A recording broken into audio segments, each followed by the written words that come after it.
You guys know how dealerships take advantage of consumers all over the country with all of my videos over the last 10 years, but have you ever thought for 1 second if they ever take advantage of their own salespeople? Now that I own my own dealership, I can divulge to you guys some of the things that have happened in the past. Literally over the last 21 years, I've calculated that I've lost over $1 million in commissions because of the way dealers take advantage of people like us. So let's talk about how dealerships actually scam their own employees. And Grant, don't pay attention to this video at all. Time to renegotiate my pay. Hey bud, once you get better than a B-, let's talk. Unreal. One of the things that I realized right out the gate is how much inflation there is inside of a new car franchise dealership. Take for example, you gotta realize that there are 3 main components to a dealership, sometimes 4 and sometimes even more.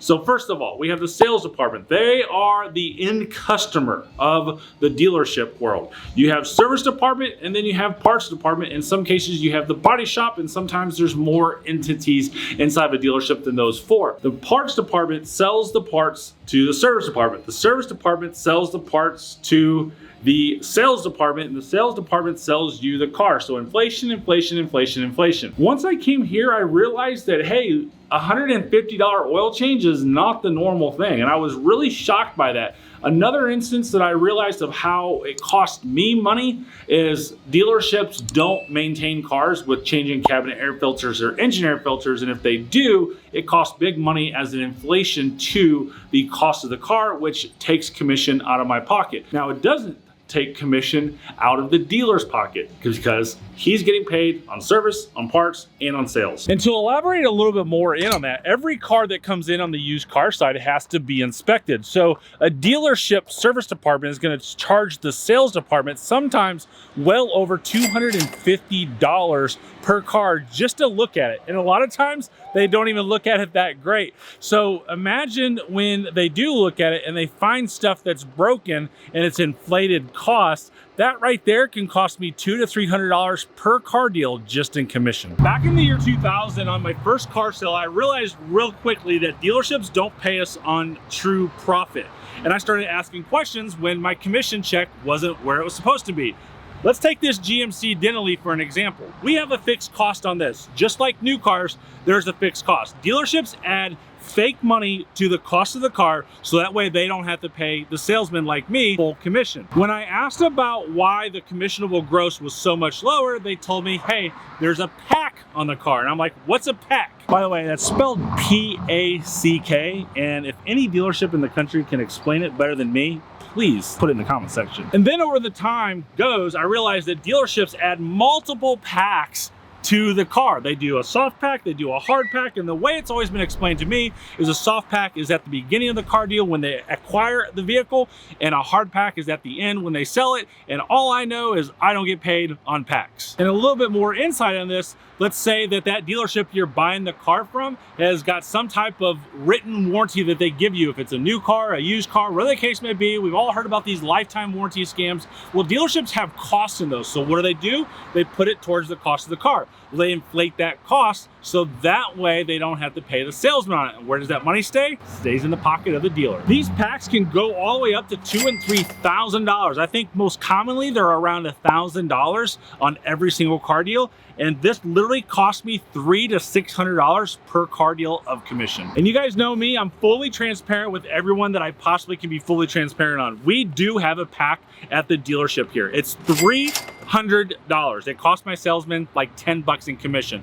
The reason we have a pack is because we're a small used car dealership and I fill every single car up with gas. That limits me having to put $52.16 into every single car deal or $43.83 into a car deal for gas. I don't need the receipts. I don't want them. That's too much time. So I put 300 bucks in there to account for gas and other little miscellaneous things, as well as that money goes to our Keys to Earn Power program, where we donate cars to people in need. The biggest life support for a dealership, doesn't matter if it's new or used, is trade-ins. Trade-ins is a huge way to make sure that we get vehicles in stock and that we get them from local buyers. We typically don't have to pay inflated costs to auctions and whatnot, but dealerships play games with the trade-ins as well. And just like you guys, when I'm working a car deal, I don't want to have to worry about anything other than helping the person in front of me. And if I have to worry about the games that the management's playing on a car deal, on the trade ACV, anything like that, then that takes away from me. Let's say that they think, hey, I can get this car for $16,000, and I have to go out and tell you that, hey, the value is $16,000. I do all of my hard work to get you to confirm that $16,000 is a good value, but after the fact, they're like, nah, it's really worth $17,000. I don't get paid on selling you the fact that it's $16,000. They're still gonna ACV this at $17,000, and it just doesn't feed my family in that case. And I lose trust and value in my management team, and I can't do anything about it because we need the job, we need the money. This one here literally cost my family $15,000 commission because the dealership wanted to cap the commission that they're willing to pay you. In 23 years in this business that I absolutely love and have a ton of passion for, the one thing that I was taught from day one is you get paid based off of your effort. And the effort that you have to do in this business is create gross profit. Therefore, we get paid off of gross profit. But especially over 2020, 21, and 22, dealerships were selling well over MSRP on cars. So they decided that they needed to fix their commission cap that they see on a piece of paper because the commissions are way out of whack of what it's used to be. Well, so are gross profits. So pay your salespeople on gross profits. We sold a car for a little over $30,000 over MSRP. The total commission on that car was about $50,000 of gross. And my dealership said, hey, listen, this was an extra car from General Motors. We're not gonna pay full commission on it. You're only gonna get paid $3,000 commission on it. Of course, after I sold it, right? After I sold it within 10 minutes of being notified of that car deal. I was a little upset by that should have been a $16,000, $17,000 commission in my pocket, and my family only got $3,000. Now, getting $3,000 is definitely a first world problem, but I am paid on effort. My teammates are paid on effort. And I posted this on Facebook the other day that if a dealership sells a car for $10,000, $20,000, $30,000, $40,000, $50,000 over commission and they cap you on commission, they are 1,000% thieves. Greed, G-R-E-E-D, is a very, very nasty disease. And unfortunately, there's a lot of people in this industry that have massive greed, and it's sad because it hurts everyone involved. You know, and the craziest thing about all of this and this whole portion of this business is why can't we just be honest and ethical with every single person out there, customers, employees, whatnot? As I said it, a new employee's desk as we're expanding here at the dealership, it just makes me reflect that the number one thing that I want to have in my dealership as we grow is to treat our customers and most importantly our employees with respect and integrity. It's so easy to do, and when you steal from your employees, it just does not create a good culture. And the biggest thing